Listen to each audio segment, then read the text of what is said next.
welcome to the Build and Exit podcast. I'm Julie Wilkinson and I'm the owner and founder of Wilkinson Accounting Solutions. I started the Build and Exit off the back of the work we do with my company because we work on about 3 to 5 acquisitions a month, and came to realise that there was a big gap in the market of entrepreneurs, investors and business owners truly understanding financial statements and how they're impacting the cash flow of their business, valuations, and causing a lot of problems through due diligence because people haven't got the right paperwork set up. So I've had to date around about 14 guests. We're in August 23. And I've decided to do a couple of episodes that are slightly different to normal. So I've had a lot of guests, everyone from sort of people who have done management buyouts, bought distressed companies, funders. We've looked at HR. We've looked at a multitude of different areas, and we've got lots more to come. But I had a lot of people come to me and ask about my own personal journey. And I actually had the pleasure of being interviewed on live TV in July 23 with a lady called Victoria Beale, who hosts a TV channel called NTV. And we've decided to bring those interviews into our podcast because it really gives an insight into the background, why I do what I do, and also, you know, why we're passionate about acquisitions, myself and the company, and also what the future holds. So I'm excited to bring a lot of these sort of personal journey stories to the podcast channel. It's a bit of a different format because someone is interviewing me, not the other way around, but I think they're great for people to get to know the person behind the show. So we're at nearly 2,000 downloads today, which I'm really proud about. If you love our show, please hit the subscribe button. As I always say, if you have any content or episode content you'd like, always contact us. But I hope you enjoy my own personal episodes, and I look forward to seeing you soon. Now we're going to talk about you actually working, being a 37-year-old. You had a job, a really good job. We spoke about that earlier. And then you just decided, I'm going to set up my own company. I mean, that's quite a mad thing to do. Not everyone does it. So what enabled that? What made that decision happen? Yeah, so my husband had been saying to me for ages, he thought I'd be good at starting a business. And I don't think it was really the accounting that stopped me doing that. I think it was more at first, it seems a bit like mega going out, like there's a lot to do. So I actually started a sideline business initially. It was a CV writing business. That's what I started with. And that really took off. I did about 100 in a year. I did a lot of like director CVs and things like that. I did a lot of interview techniques, and I did about 100 in a year. I had a 95% success rate of getting people to interview. Fantastic. So I realised actually maybe I was a bit more entrepreneurial than I thought. And so I then decided to go out. I always knew I did quite a bit of research when I started the business. That's one of the things I did. So when I was saying earlier about when I was working for this SME business within the corporate company, I went and asked 20 businesses what their accountants did for them, and 100% saw their accounts once a year.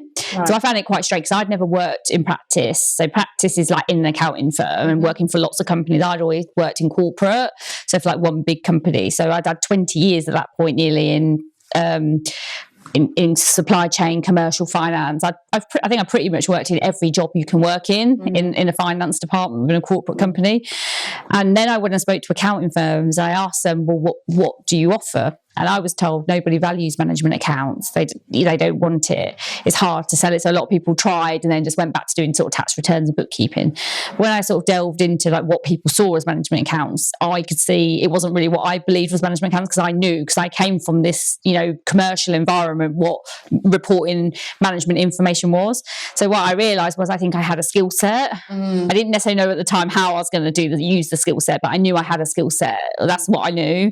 And so I knew that I could offer businesses a lot. I just had to then find out who I wanted to work with, because like everybody is, you can't, although maybe theoretically you can help everyone, you can't help everyone. Not everyone's going to be for you. That's right. And that's the journey that I had to go on. I mean, it didn't help. So I actually decided in 2019. Right. And I ended up working in my job because I had to hand my notice in. But then I did a bit of contracting, so a lot of FD contracting for some companies. So I actually made the decision, it was Jan 20, when I actually had stopped everything, because So that was one of the things I made a decision is I could have carried on contracting because it was good money, but I knew I wasn't really building a business then, or I didn't feel I was. I was just sort of swapping time for money, and I thought that isn't really what I wanted. So that was why I made the decision to stop. And then obviously Jan 20, and we all know what happened. It happened in 2020. I'm not going to say the dreaded C word, but we all know what happened. Well, how funny. You were literally, well, it wasn't funny at the time, but you literally left a job, you set up a company, and then that happened. So how did you take this idea of a company and then grow it to just short of 500,000, which it is now? It's amazing. So I had a business plan, because obviously that's what we help people. So I'm very financially savvy. So I had a good forecast cash flow.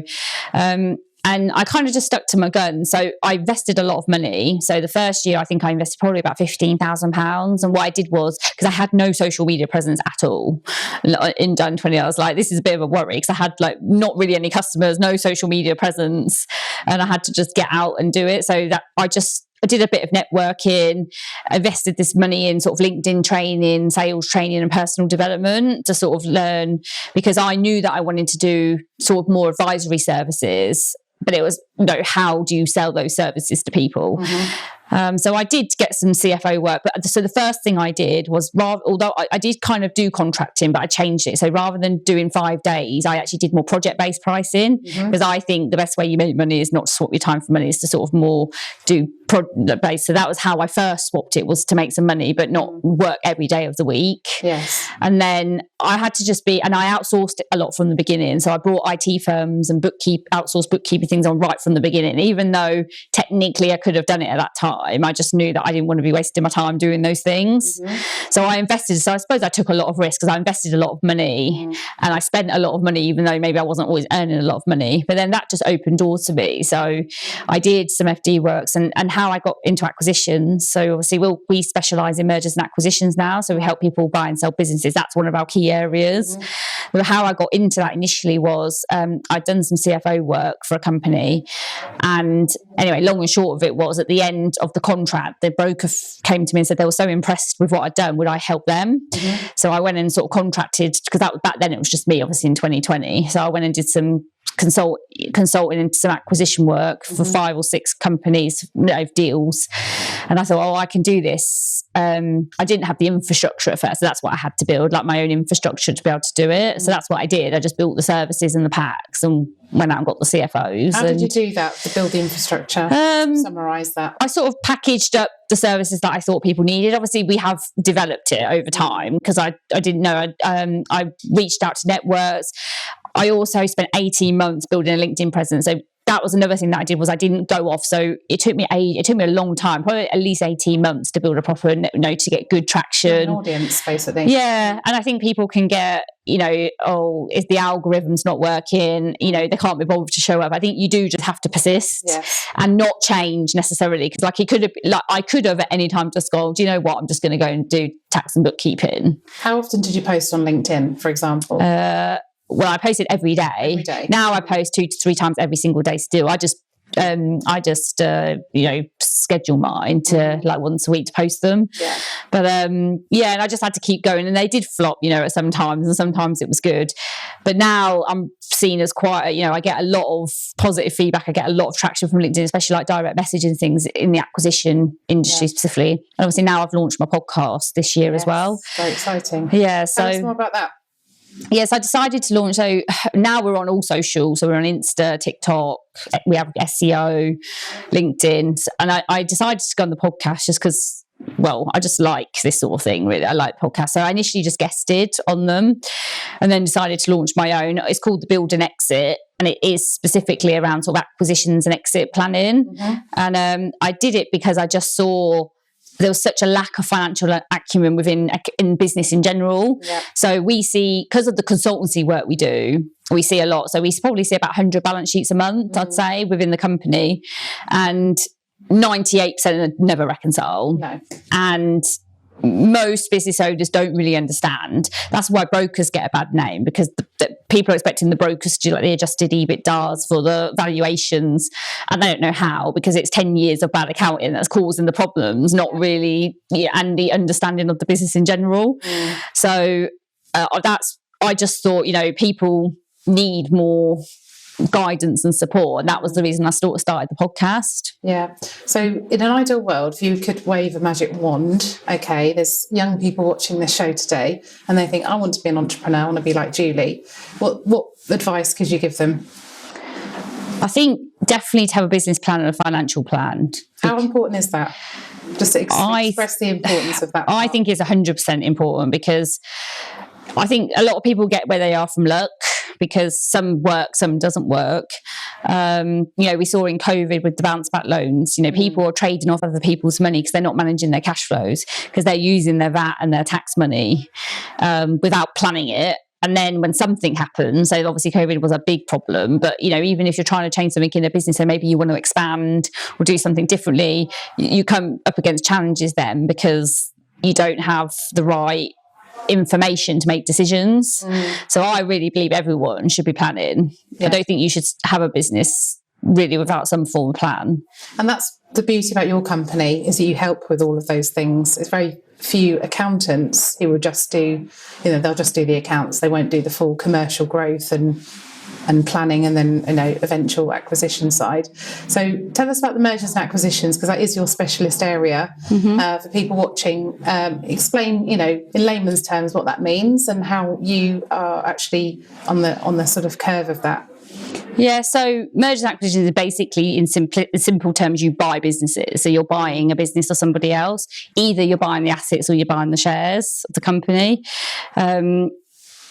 So we help on either side. I mean, we predominantly probably do more of our work on the buy side. But that's what the podcast is trying to do, because the sell side need to probably get more. I think they need to, sellers don't tend to plan in advance. I think the UK is probably one of the countries that's the furthest behind on planning for exit. Is it really? than most of the countries. Right. People just get to the point of despair and just decide to sell. They think their business is worth so much because their mate down the pub had a similar business and sold it for X. But it's, you can't, it's not the same as selling a house. No. Businesses are run completely differently, even similar size businesses. And although there is a valuation to a business, so there is so valuations are typically 3 years past profit. So it's EBITDA is like adjusted profit. So it's profit before interest, tax, depreciation, amortization. So it's like an average 3 years. And there is a balance sheet. So there is a working capital. But the problem is, it's the commercials of the business that really put the value. So the multiple someone's willing to pay of those numbers will be dependent on how well you've set it up to run. Right. Typically, buyers don't want to buy a job. No. They want to buy an asset. That's it. So if you've got an owner-operated business where it's your lifestyle, it isn't technically worth as much, even if numerically it's there, because the person buying it has to then fill that role and want to return themselves. That's right. So if there is no money left after you pay your own dividends, then the business really isn't actually worth that much. No. Even though you might get a good lifestyle from it, will somebody else? Yeah. That's wise words. It's what people who'll be watching this at home will have a business, and they'll, but the way that you explained it is brilliant. So with the podcast side of things, you're always looking for people to interview, I take it? Yeah. Yeah. So what kind of person would be, if someone's watching today and they wanted to get in touch with you to go on your podcast, what kind of people would interest you? So we've had about 13 or 14 guests now. So I've only had it about 14 weeks. So we typically, we do interview some bigger entrepreneurs who have done multiple businesses. I think we've just interviewed someone that's built like 125 million in a year by doing 15 acquisitions. Okay, cool. So we do interview some bit, but I also like guests that have sort of gone from corporate to also an acquisition entrepreneur, maybe done their first acquisition. Okay. We look at people that have exited, because actually there's a lot of stories where people have exited through maybe IPO or to like private equity and actually lost everything. So we had a guest that talked a lot about their mental breakdown as part of an exit. So it's not always positive. No. But our setup of the podcast, we always look at a positive and a negative. So we always take the scenario and we look at what went well with it and what went negative. And we get really good feedback from that, because people like the fact that we actually talk about the real world. We don't only show the positive things. That's really important. And if somebody wanted to set up a podcast, can you just explain how you did that? Because that's important as well. Because people, I would like to do a podcast. How did she do it? Well, I outsource my podcast. I outsource everything. No, well, I'll plug him here. There's a guy called Chris Hall. I'm connected with him on LinkedIn. He does my podcast with me. Yeah. So he helped me set it all up. I basically just record. So I record the podcast and I give it to him, and then he creates. It probably was about £7,000 to £8,000 investment to set it up. Yeah, it's an investment. To do it properly. To do it properly, yeah. You get quite a few downloads, don't you? Yeah, we do. I mean, we are statistically nearly in the top 25% of podcasts from our download numbers, based on what I've read and what the statistics say they are. So, yeah. Well, just a quick plug for Chris, if you're watching. Yeah. Julie just mentioned you. We are about to go to commercial break. Just before we go, Julie, to remind people, what's your email address if they want to get in contact with you? It's julie.wilkinson@wilkinsonaccountingsolutions.co.uk. Fantastic. Or you can find me on LinkedIn. I'm Julie Wilkinson, Profit Queen. There we go. We'll see you we shall see you guys. Thank you for watching this second section, and we'll see you after the next commercial break. Welcome back to NTV Unscripted. I'm Victoria Beale. I'm here with the wonderful Julie Wilkinson from Wilkinson Accounting Solutions. Now, just before we left for the commercial break, we were talking about Julie's podcasts and downloads. How many downloads are you getting now, roughly? We've had 1,300. So on averagely, we're getting about over 100 episode at the minute. And how many weeks have you been running the podcast? About 14 weeks. That's amazing. Yeah. Amazing. And would you say, as a business owner, that's a really good way of positioning yourself as one of the leaders and experts in your respective industry? Well, it seems to have been for me, because I've got a group CFO that works internally, and everyone who speaks to them, like, I saw Julie on the podcast. Yeah. Yeah. Everyone seems to, the feedback I get, people seem to like the podcast. So yeah, and I like the story, the fact that you talk about the good, the bad, and the ugly of business. I mean, that's amazing. So let's talk about the future. Okay, so you left the job at 37, you're nearly 40 in a couple of weeks' time, and we will talk about climbing Kilimanjaro as well towards the end of this segment. But you have actually built a company in a very super speedy time, which is testament to your expertise and all your knowledge that you have, which you're sharing with others, you're doing for yourself. So explain, first of all, going from a 3-year business, how you the sort of the growth side, because that's really, really impressive. Yeah, so I had 2020 was just me. Mm-hmm. 21 was when we started to do the acquisition infrastructure that I was talking about. So we have our own services. I had one employee at that time, and we had a couple of outsourced bookkeepers. And then I actually saw real big traction in the acquisition market. We do about 3 to 5 a month now within either acquisitions or exit plan in a month, on average. So I actually then recruited my biggest hire, which was my group CFO, Tilly. And you should be watching. Tilly, hello. And that's a chief financial officer. Yes. For anyone watching. So finance director, other people might know them as. Yeah. And that was like that. So that was in 22. So he's just been here just about a year. Mm-hmm. But now we've got 9 employed, about 18. So we've got 7 CFOs that work with us. Oh, we've got your masterclass coming up there as well. Yeah, I've just launched a masterclass, How to Understand Accounting Lingo. Yeah. So yeah, you're on the sort of a crest of a wave there. Then we got the picture. Yeah. So you appointed Tilly. Yeah. So we've done our own acquisition. Yeah. So we closed an acquisition this year. We bought some clients off a retiring accounting practice. So our aim is now we're going on our own investment journey. So, we help a lot with people with investment. So we do a lot of valuation decks, pitch decks, and cash flows for funding. Yeah. We've got our own. We want to do another 3 acquisitions. For me, my personal journey, obviously I'm invested in Wilkinson's. I want it to grow, but it's not the only thing I do. So I do invest in property. I've got some angel investments in some tech companies. We do a bit of gold trading. And I do have a lot of connections and friends within acquisitions, which I do outside of Wilkinson's as well. I do professional speaking. Yes. Hence why I'm here today. Yeah. I talk a lot about older learning, and how I became sort of like we talked about the accounting, in the accounting industry, how I became chartered without going to university, and at an older age. I know I wasn't old, but it was an older age than people going to university. Yeah. I talk a lot about acquisitions and exit planning, because we help a lot of people on build. Our ultimate aim is to help people make finance become a culture, because when we talk about, well, how do I transition my business from a lifestyle to an asset, the fact is you have to have a good governance and controls across the whole business, which is what a finance function does. Right. So we have a virtual finance team where we give people access to the relevant skill set within finance that they need. Yeah. So I don't typically work in the business at that that often. I do still work in it, but we are looking to recruit a CEO at some point and allow me to sort of step back and sort of be more of the face and do my other things as well. There might be someone watching at home. So remind us of your email address again, Julie. Yeah, it's julie.wilkinson@wilkinsonaccountings.co.uk. Fantastic. So we'll just remind everyone of that, because there could be somebody watching who's suitable. You never know. Yeah. In terms of the future then, so what we've done the business, so we're just short of 500,000 turnover in 3 years. That's amazing. Congratulations, by the way. Multi-award winning as well. I think we do have some pictures of you winning awards and speaking as well, which our producer will share. And we've shortly. been nominated for awards. We have a few awards that we didn't know. We don't know who nominated us. We've won some nominations. So yeah. Fantastic. Client base, the typical clients you're working with are $1 million plus turnover businesses. That's your niche. Yeah, we typically do about 1 to 20 mil. Okay.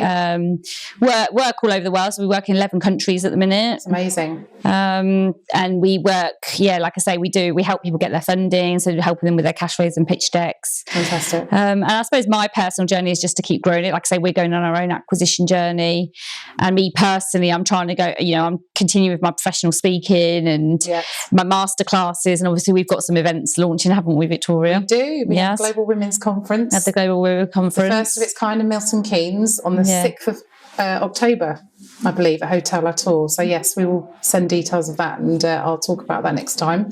But Julie, we've got 2 minutes left of this show. Okay. Is there anything else that we haven't covered that you would like to mention while you're here? No, well, the fact that I'm climbing Kilimanjaro. Yes. So I actually fly next Sunday. Right. So that's exciting. Are you supporting a charity? We're doing it for the world protection. Okay, fantastic. And world animal protection. So, cause obviously I love animals and dogs. So that's what we're doing it for. So I'm looking forward to doing that. It's going to be a feat. Fantastic, I'll say. Yeah. And you're training for that as well? Yeah, I've been training. Yeah. And what we're talking in miles, or Well, it's 5,000 meters. 5,000 meters, So it's 6.5 days up, right? 1.5 days down.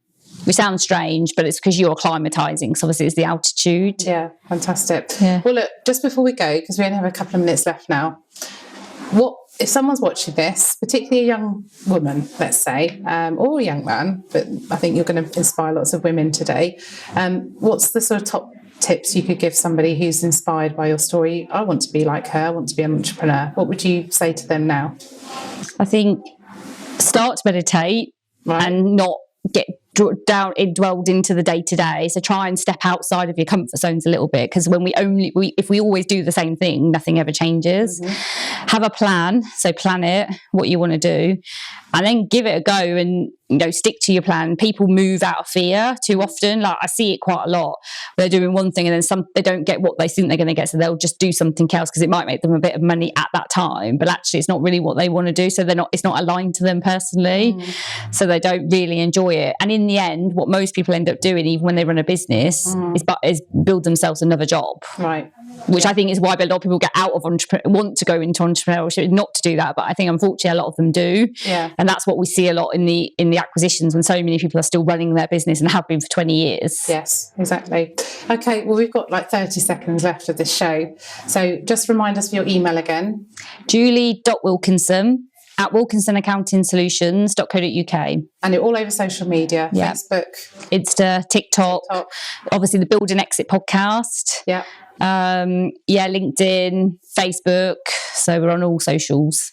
And what I will say, if any of you are watching, Julie is always looking to speak to investors. She's always looking for staff members, anyone's interested in mergers and acquisitions, or even being as a guest on her podcast. Please do get in touch with her after watching today. Now we're going to wrap up, and it's been wonderful being back here on this wonderful set here at the NTV studio. And I shall see you again soon. Julie, thank you so much for being here today. Thanks for having me. You're welcome. See you soon, guys.